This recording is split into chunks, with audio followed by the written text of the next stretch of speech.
Hello friends, welcome to my channel. तो कैसे हैं आप लोग और कैसी चल रही है आप लोग की तैयारी और कैसा जा रहा है आप लोग का एग्ज़ाम।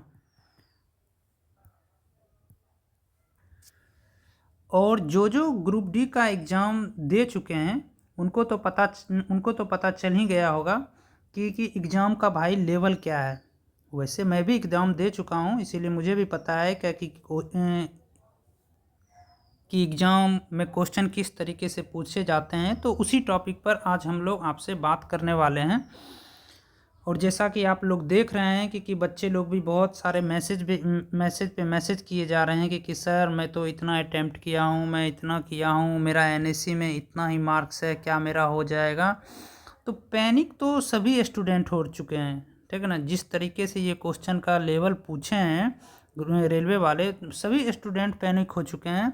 बट इस टाइम लास्ट मोमेंट आप लोग को पैनिक नहीं होना है, आराम से एग्ज़ाम देना है। और जैसा कि आप लोग को पता है कि लास्ट टाइम पर ही ग्रुप डी वाले ने, रेलवे वाले ने पैटर्न को, पूरा एग्ज़ाम को पूरा ही चेंज कर दिया है। और जैसा कि पहले बोला था कि हम 20 का जीके जीएस रहेगा, तो उसमें से 10 करंट अफेयर्स रहेंगे और 10 जीके जीएस रहेगा। बट ये सब बोलने का था, ऐसा पैटर्न चेंज किया है कि 20 का 20 करंट अफेयर्स ही दे रखा है। मेरे वाले में शिफ्ट में इतना मतलब हार्ड करंट अफेयर्स था कि हम लोग तो देख के ही पूरा हेडेक हो गए थे। बट कोई नहीं फ्रेंड्स, आपको बताएंगे कि क्या क्या और क्या स्कोर करना है और क्या क्या पढ़ना है, कौन कौन सा टॉपिक पढ़ना है आपको, वो सब मैं आपको बताऊंगा, ठीक ना। और वैसे चलिए देखते हैं कि बच्चों का डाउट जो वो शेयर कर रहे हैं, उनका क्या क्या डाउट है, उनका थोड़ा डिस्कस करते हैं। जैसा कि आप लोग देख रहे हैं कि एक बच्चे हैं जो यूपी का ही एक बच्चा है, यूपी का ही है, और वो प्रयागराज जोन से भर रखा है, ठीक ना। और वो बोल रहा है कि हेलो सर, सो मैं प्रयागराज जोन से हूँ, मैं 45 अटैम्प्ट किया हूँ और एनएससी में मेरा 28 ही है, क्या मेरा होने का चांस है। भाई देखो, सबसे पहले तो कट ऑफ जो है ये जोन पे डिपेंड करेगा, ठीक है ना। क्योंकि आप लोग को भी पता है, आप एएलपी में भी देख चुके हैं, चाहे एनटीपीसी में भी देख चुके हैं, किसी पे 68 पे ही हो गया है, कहीं पे 80 चला गया है। तो ये कट ऑफ डिपेंड करेगा कि कितना स्कोर जा सकता है या नहीं जा सकता। वैसे मैं अंदाज़ा लगा सकता हूँ कि ओनली सीसीए वाले बच्चों का कि उनका क्या कट ऑफ जा सकता है। वैसे तो मैं पुराने वाले वीडियो में भी मैं बता चुका हूँ क्या कट ऑफ रहेगा। आप लोग वहाँ पे वीडियो में जाके आप देख सकते हैं कि वहाँ पे क्या कट ऑफ रहेगा। और ये जो 45 अटैम्प्ट किए हैं और एनएसए में, तो मेरे ख्याल से कि इनका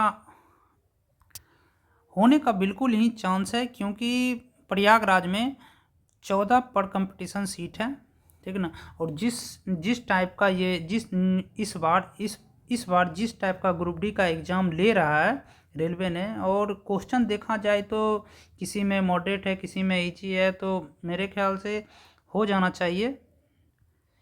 क्योंकि इस बार क्वेश्चन का जो लेवल है वो भी बहुत अच्छा है और उतना कट ऑफ नहीं जाएगा, क्योंकि ये लास्ट टाइम में एग्ज़ाम के पैटर्न को चेंज करना और फिर करंट अफेयर्स का नंबर बढ़ा देना, ज़्यादा कर देना, और साइंस में भी थोड़ा मॉडरेट टू हाई है और किसी किसी शिफ्ट में इजी टू मॉडरेट भी है, ऐसा नहीं है। तो उस टाइम तो जिसका अगर कोई किसी का शिफ्ट अगर हार्ड होता है तो वो तो नॉर्मलाइज करके उनका बढ़ा दिया जाएगा। बट आप लोग गौर करें कि वहाँ पे जब आप एग्ज़ाम देने के लिए जाएँ तो आप करंट पे ज़्यादा फोकस करें, ठीक है ना। और अटैम्प्ट मेनली कम से कम मिनिमम नहीं तो नहीं, कम से कम 60 आप ज़रूर मिनिमम, ठीक है ना। मैं मिनिमम का बात कर रहा हूँ कि 60 आप ज़रूर अटैम्प्ट करें, ठीक ना, ताकि काट छाँट के अगर मान के चलिए 48 या फिर 45 ऐसे समथिंग अराउंड भी आता है, तो होने का बिल्कुल एकदम चांस है। और जैसा कि एक और बच्चे ने मैसेज किया था सुबह ही कि सर मैं ओनली 30 अटैम्प्ट किया, एनएससी में मेरा 25 है और कोई चांस है क्या।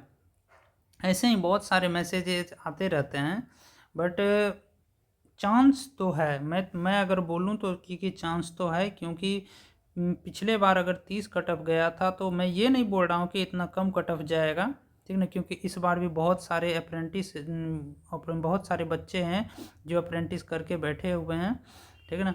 और ये 5 साल का वैकेंसी है, तो आपके जोन में अगर 45 से 50 के बीच में भी, आपके जोन में जिस जोन में आप हैं, अगर 45 से 50 के बीच भी आपका कट ऑफ जाता है तो आपका 100% होने का चांस है। और जैसा कि मेनली सीसीए वाले बच्चे हैं वो ज़्यादा भावुक हो रहे हैं और ज़्यादा स्ट्रेस में वो एग्ज़ाम देने के लिए जा रहे हैं, तो मैं यही बोलूँगा कि भाई आप लोग ज़्यादा स्ट्रेस ना लें। मैं समझ सकता हूँ कि आप लोग को बहुत सारे बच्चे हैं जो सीसीए वाले बच्चे हैं जो कि पार्ट टाइम कहीं पे ना कहीं पे अपना जॉब करते हैं और जाते हैं एग्ज़ाम देने के लिए, ठीक है ना। वो 3 साल मान के चलिए, 2 साल आप आईटीआई किए हुए हैं और 1 साल आप अपना अप्रेंटिस में लगाए हुए हैं। आप 3 साल आप अपने आप को खपाते हैं, उसके बाद आपको 5 साल के बाद वैकेंसी आती है। और आती भी है कितना वैकेंसी, तो बस ऊँट के मुंह में जीरा का फोड़न, बस उसी टाइप का आपको दे रही है सरकार।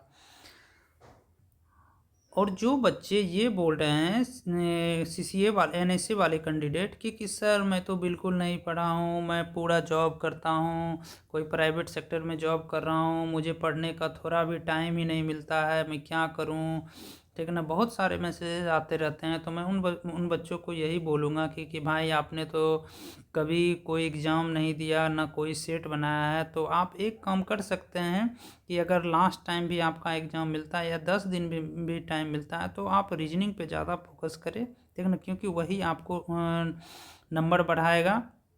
बाकी बात तो मैं देख ही रहा हूँ, कोई बोल रहा है क्या कि मैं 100 में 100 मार के आ रहा हूँ, चाहे वो सीसीए वाले बच्चे हैं क्यों ना हो, जो होगा अब देखा जाएगा एग्ज़ाम के टाइम पे। बट ये एग्ज़ाम नहीं, ये आप लोग का भविष्य है, आप लोग को इस पे फोकस ही करना पड़ेगा, आप लोग को लगाना पड़ेगा दिमाग। और मेरा वीडियो बनाने का तात्पर्य यही था कि भाई जितने भी कैंडिडेट हैं, ठीक है ना, चाहे सीसीए वाले जितने भी कैंडिडेट हैं, बस वो ज़्यादा स्ट्रेस ना ले, ठीक ना। आप जितना ही जानते हैं आप ज़्यादा निगेटिव भी ना लें, ठीक ना। अगर ज़्यादा निगेटिव भी लेते हैं तो फिर आप बहुत माइनस में चले जाइएगा। और वैसे मैं सीसीए वाले बच्चों को क्या अटैम्प्ट आप रख सकते हैं, मैं आपको मिनिमम, मैं मैक्सिमम की बात नहीं कर रहा हूँ, मैं मिनिमम आप क्या अटैम्प्ट कर सकते हैं मैं उसकी बात कर रहा हूँ।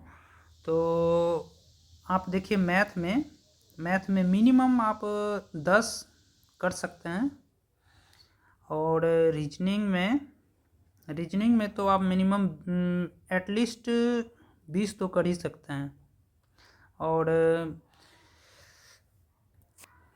साइंस में आप मिनिमम 15 लेके चलें। और जीके जीएस मैं समझ सकता हूँ कि जीके जीएस उधर करंट अफेयर्स हार्ड है, अगर आप मिनिमम अगर 5 भी इधर लेके चलते हैं, मगर जैसा आपका करंट अफेयर्स है तो आप देख लीजिए कितना हो गया, 2 3 4 और ये 5, ये 50 आपका मिनिमम है। अगर इसको अगर करके भी आप मान के चलिए 48 या मतलब 55 के अराउंड भी अगर आता है, और उधर आपका एनएससी में क्या मार्क्स है, अगर दोनों को मिला के अगर 55 के प्रो समथिंग अगर आ जाता है तो बिल्कुल होने का चांस है। बस आप लोग, मैं यही बोलूँगा कि आप लोग एग्ज़ाम के टाइम आप लोग स्ट्रेस बिल्कुल ना हुए, और आपको जितना भी क्वेश्चन आता है पहले वो उस क्वेश्चन को आप बना लें, एक क्वेश्चन में बिल्कुल ना फंसें कि नहीं मैं ये क्वेश्चन जानता हूँ तो ये मैं कैसे नहीं बना सकता हूँ, मैं बनाऊँगा इसको, पहले इसको बना के मैं हटूँगा। भाई अगर ऐसे करोगे तो तुम पीछे वाले जितने क्वेश्चन हो वो सभी के सभी आपका छूट जाएगा। क्योंकि मैं कल का ही बात कर रहा हूँ, एक फ्रेंड्स है मेरा, वो एग्ज़ाम दे के आया था ग्रुप डी का ही के, वो बोला कि भाई बताओ मैं रीजनिंग मैं जानता हुआ भी नहीं बना पाया हूँ। तो